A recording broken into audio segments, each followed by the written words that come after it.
Hi there and welcome. Today we're going to spend a virtual day in France and learn some of the most essential phrases you'll need to navigate it. Everything we cover is based on our source material, and it's all designed to get you speaking with a little more confidence. But first, let's jump right in with a little challenge, shall we? On the screen is a question. Avez-vous l'heure? Do you know what it means or how you might respond? Hey, don't worry if you're not sure yet. By the end of this explainer, you will be able to answer this one, no problem. So, what's on the agenda? Here's our roadmap for the day. We're going to start with telling time, then check out a daily schedule, figure out where things are, handle some basic interactions, and then, the best part, it's going to be your turn to practice. We'll follow a simple story to keep things practical and, fun. Okay, let's dive right in. Our day is just getting started. And one of the first things we often need to figure out is, well, what time is it? This right here is your golden phrase. Pardon, il est quelle heure? It's a really polite way to ask, excuse me, what time is it? It's simple, it's effective, and it'll get you the answer you need. But what happens when someone asks you? How do you actually respond?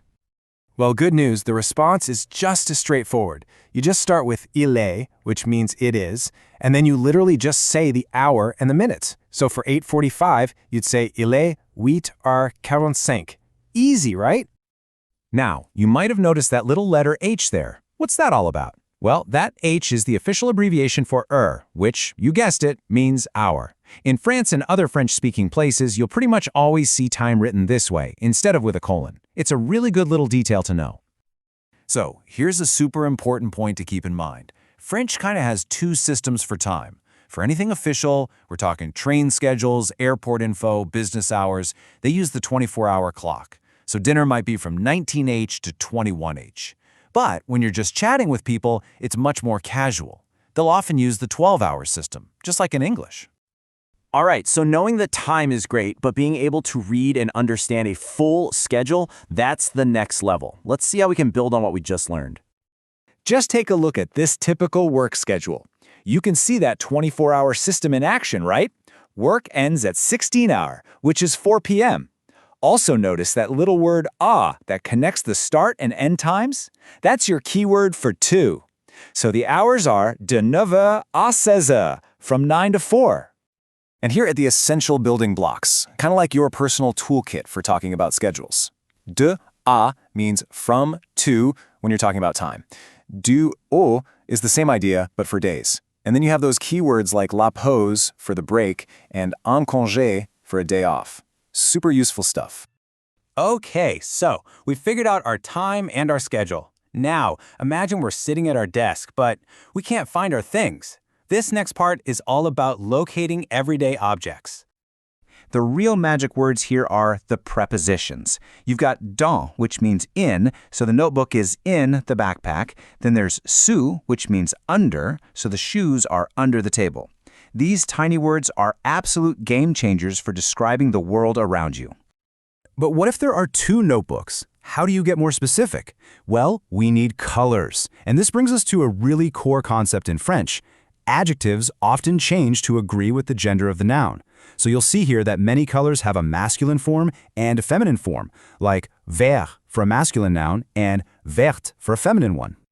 Our virtual day isn't just about time and objects. It's really about people. So let's learn a couple of key phrases for those polite, everyday interactions.